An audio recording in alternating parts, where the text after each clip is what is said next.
not even mean Bauer's game for me. Ahoy there, YouTube! I'm back in today for another game review. And today we're excited to check out Deuce from Milton Bradley. Twice as much fun as any other card game. This is for 2 to 6 players. Ages, I'd say probably about 9, 10 plus. It'll take about 20 to 30 minutes to play.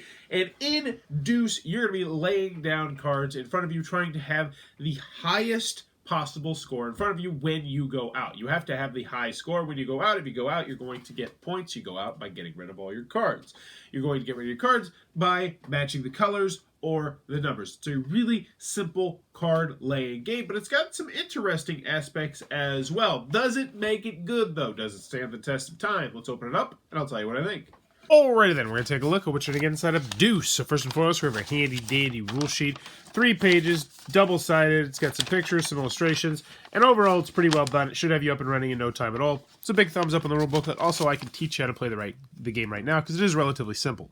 So in Deuce, you're going to try to get to 100 points by winning rounds. You're going to win rounds by going out and having the highest score when you go out. You cannot go out unless you have the highest score. That's one of the big rules of the game.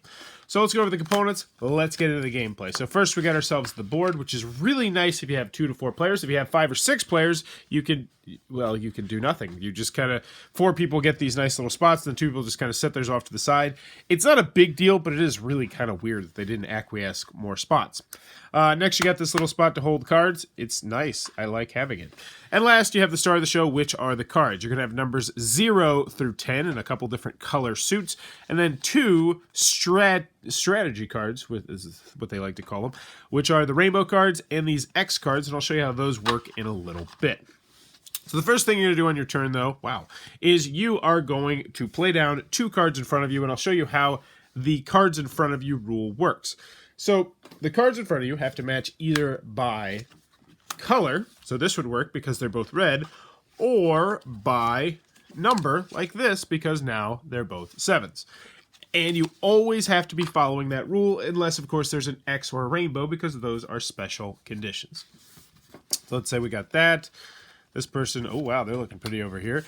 We'll put 0, so right now they only have 0 points. I would have 9 points, and this person would have 4 points. So, decide who's going first, figure out who's going first, and then we're ready to start the game. So on your turn, you can play a card anywhere you would like as long as it will work. You can play it on your hand, you can play it on somebody else's hand. So you know what I'm going to do? I'm going to go ahead and be nice and be like, hey, here's an 8 for you, buddy. Remember that. I just helped you out big time. This person's like, yeah, sure, I will remember that, but I don't care. So here you go. Here's a 2. Now you have 4. Next person's like, you know what? I'm kind of cool over here. I'm just going to give myself that 5. Means I have 8. And I'm like, really? Are you screwing with me, man? Well, this is a good time to show you how the X works. So when you lay down an X, it goes over anything you want. Bam. But now, I can play that on any card I wanted.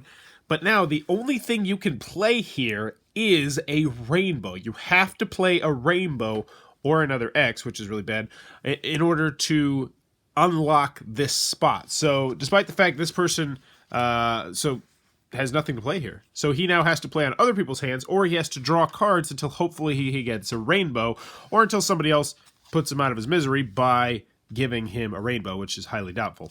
So he's still like, you know what, fine, I'm going to go over here. And this person's like, you know what, I'm actually going to go over there too. So here you go, you have a rainbow. And now this person's like, oh, this is looking bad. There's nothing I can really do to do anything. So I'm going to give this person a 6. And then I'm like, well, guess what? I am not out of the game yet, because here's the thing. Oh, you know what I could do? Actually, I could. Put that rainbow right there, and now I would have 4 points, 0 points, 0 points, so I would gain 14 points for the rounds. You would shuffle it up, you would rinse, wash, and repeat, and the first person to get to 100 points would win the game. And that, actually, just playing you a game, is how you're going to play Deuce. Alright, the Deuce from Milton Bradley. What are my final thoughts? Let's go over the pros, let's go over the cons. First, on the con side, game's not going to be for everybody for a variety of different reasons. It's a very light, simple, old-school Uno-esque game. You're just going to be laying down cards each and every turn that either match a color or a number. There are 2 special cards thrown into the mix, but for the most part, it's incredibly simplistic. Also, it plays best at the higher player counts. It just feels kind of lame, honestly, at the lower. I tried it 2 players the first time I played, just so I could see if the kids in my class could handle the game, which they could, because it is a family weight game, and it was just it wasn't that good. It just felt cheap. Like, you could just save your X for the end and just be like, X, there you go. I got a higher score than you. You're screwed. Ha, ha, ha. Same with the rainbows as well. So I liked it best at the higher player counts. It made it more interesting. Also, component-wise, really interesting choice to not have the board accommodate 6 people, despite the fact it is a 6-player game. Like, it plays 5 and 6 players. Like, the board only has a spot for 4 people to play on it. And you're like, okay, maybe the 5 and 6 is on the back. It's like, nope, it's still not. It just seems like a really bizarre choice. And essentially, when you play with more players, you just have to have 2 people whose cards are off to the side. It's not a big deal, but it is annoying why they didn't do that.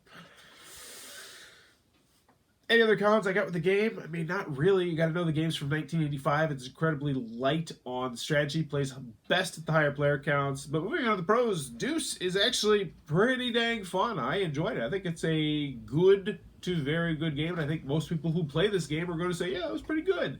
And here's the reason why. It's easy to learn. It's easy to teach. It's a great family weight game. Anybody can play it. I like the idea that it's not just about racing to get rid of all your cards. You also have to have the high score when you go out. I like how the scoring system works. It's pretty clean and pretty clear, which I'm a fan of. I like the special ability cards, the X and the rainbow. They can be used in some interesting ways. I mean, I'm not trying to oversell the strategy, but they can be used in some interesting ways.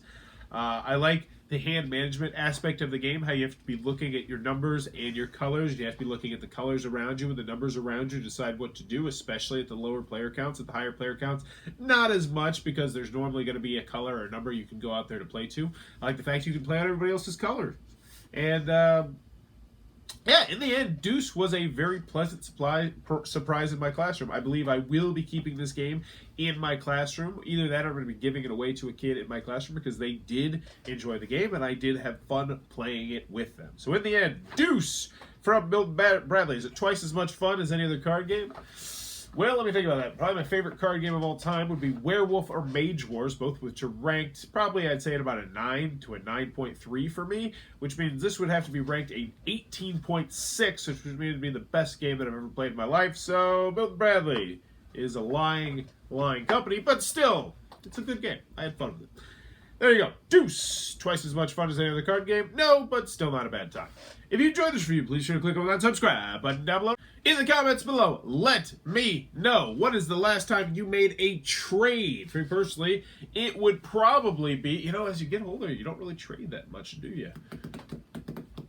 It would probably be in my fantasy baseball league. Earlier this year, I made a trade for draft picks for next year, because my team is just god-awful. But let me know in the comments below, when's the last time you made a trade? And as always, thanks for your time, YouTube.